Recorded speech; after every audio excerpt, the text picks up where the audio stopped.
So, another brother who found out about that the Declaration was BS was Dred Scott. Remember, y'all know Dred Scott? He went to court to sue for his freedom. And they said, you're not even a citizen. Right. Can you speak on that? I got the paperwork at home on it. Anyway, he was like the bishop said, he tried to sue, and they had to bring up the Constitution. They said you're not entitled to sue anybody because you're not even recognized as a citizen. Exactly. So the whole thing was plaintiff in error. They just threw the whole thing out of court, out of the court. Right. The Supreme Court ruled that black Americans, whether slave or free, could not be citizens and could not sue in federal court.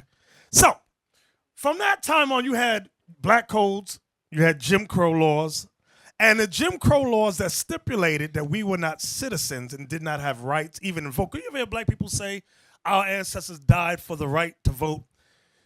Let me tell you something.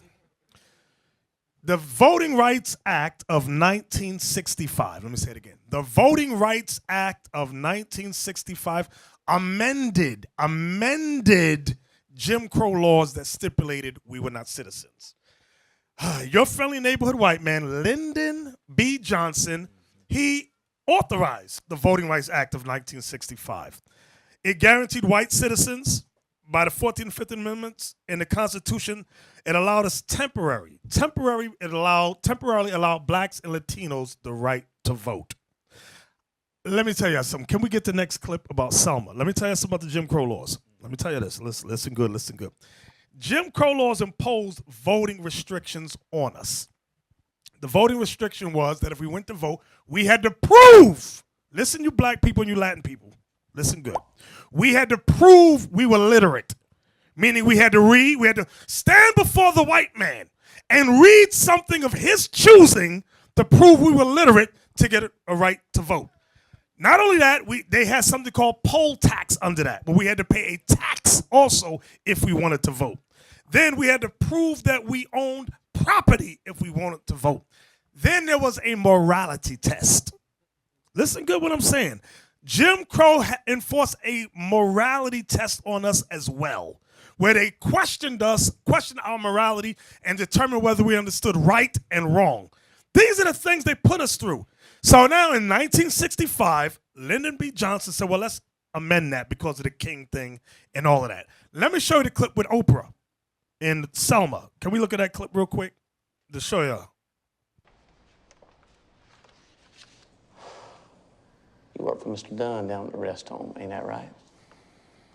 Yes, sir. Wonder what old Dunn will say when I tell him one of his gals down here stirring a fuss. I ain't stirring no fuss. I'm just here trying to register to vote.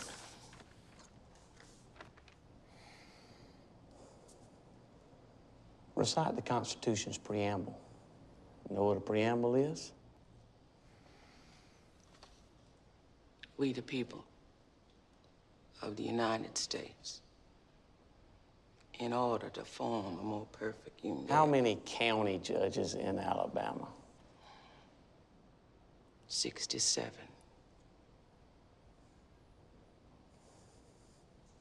Name them.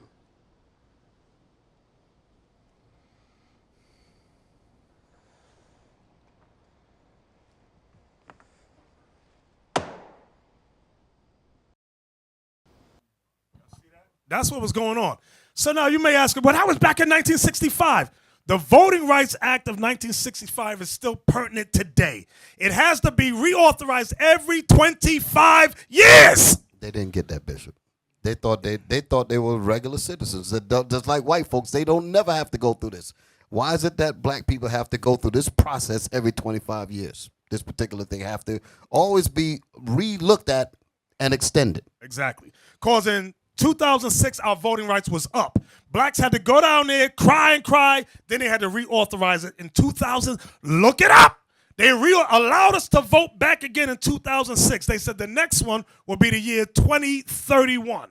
2031, we have no right to vote. We now have to go back to Congress and beg for a right to vote. You just shocked the monkey. You know that. Because a lot of people did not understand They need to be Do shocked. you know Can't you be just allowed shocked the that. hell out of them? They were like, no, that can't be. There's something wrong with that. Great America. Okay, you got Voting Rights Act amendments of 1970. Congress enacted major amendments to the act in 1970, 1975, 1982, 1992, and 2006. Each amendment coincided with an impending expiration of some or all of the act's special provisions. Originally set to expire by 1970, Congress repeatedly reauthorized the special provisions in recognition of continuing voting discrimination. Congress extended the coverage formula and special provisions tied to it, such as the Section 5 pre-clearance requirements for 5 years in 1970, 7 more years in 1975, and 25 years in both 1982 and 2006. That's what I was talking about. So it has to be reauthorized to give blacks and Latinos a right to vote, proving we are not what? Citizens. We are not citizens in the meaning of the word. We are what's called denizens. Denizens. Can we look up that word now? Because our people in La La Land, we are in La La stupid land. Yeah, we are citizens of the United States. You ain't no damn citizen. I got the right to vote. My ancestors died for the right to vote. We're going to talk about that too. Give me a second. Let me look how much time we got. All right. Come on. We got it. Okay. Denizen. An inhabitant or occupant of a particular place. Let me jump down next one. A foreigner allowed certain rights in the adopted country. That fits us more than anything. We don't fit the citizen definition. Where you at? I can't see. Synonym: inhabitant, resident, townsman, townswoman, native. Right, occupant. That's what we fit under. Right, all temporary. That's what we fall under. And our people, I do know what's wrong with us. Let me stop. I know what's wrong with us. Can you get me that, Captain Isaac, Deuteronomy 17:15 about you voting? You want to vote for a president, right? Here's what God said about voting for a president. Now, this is not talking about, I'm voting for a shop steward, because people get stupid. What we're about to read is talking about setting a king, or what we call today a president, over us. Deuteronomy 17, verse 15. Thou shalt in any wise set him king over thee, whom the Lord thy God shall choose. One from among thy brethren shalt thou set king over thee. You can only choose one from among your brethren to be king over you. Read. Thou mayest not set a stranger over thee, which is not thy brother. Y'all hear that? It is illegal, according to God, to set a stranger over you, which is not of your brethren. That's what God says. Why don't the Christians ever read or apply that? They don't believe in the Bible. Nobody believes in the Bible today but the Israelites. Now, watch this. Give me Luke 7:31. Christ got so mad at black people, black and Latin people, he called the men children. He said these are like big children. Big bodied, small-minded. Christ he got tired of us. He marveled at our immaturity. Come on. Luke 7:31. And the Lord said, whereunto then shall I liken the men of this generation? And to what are they like? They are like unto children sitting in the marketplace. Y'all see that? Christ said the men of this generation, the Israelite, black and Latin men, is like children in the marketplace. Go ahead. He's insulting us. They are like unto children sitting in the marketplace, and calling one to another, and saying, we have piped unto you, and ye have not danced. We have mourned to you, and ye have not wept. So Christ did not dance to their tune. These big kids wanted Christ to dance to their tune, to follow Rome and do this and that. Christ said, I'm not dancing to that. So likewise today, brothers and sisters, you have big boys in many of these other camps like big children. Dance to our tune. Dance with us. Play the ring around the rosy, a pocket full of posies. Ashes, ashes. We all fall down. That's what we did as little kids. We did that as kids. But today you got grown men with that same mentality, that same mindset. Okay? Want to ignore the laws of God and come with all kind of foolishness.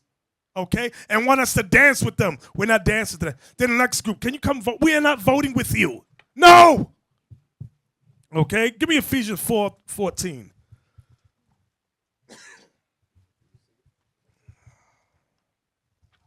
Ephesians 4:14. That we henceforth be no more children. That we henceforth be no more children. Can somebody tell the black and Latin man to grow up? We must. America lets us grow old. Thank you, but not mature. Right. America does not let us become men in this society. You could become physical men, Right.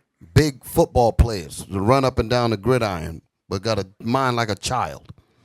Exactly. Come on. That we henceforth be no more children, tossed to and fro, and carried about with every wind of doctrine. With every wind of doctrine.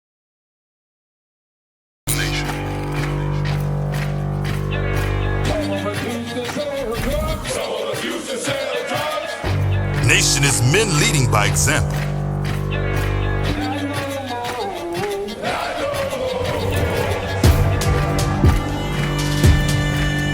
Nation is family.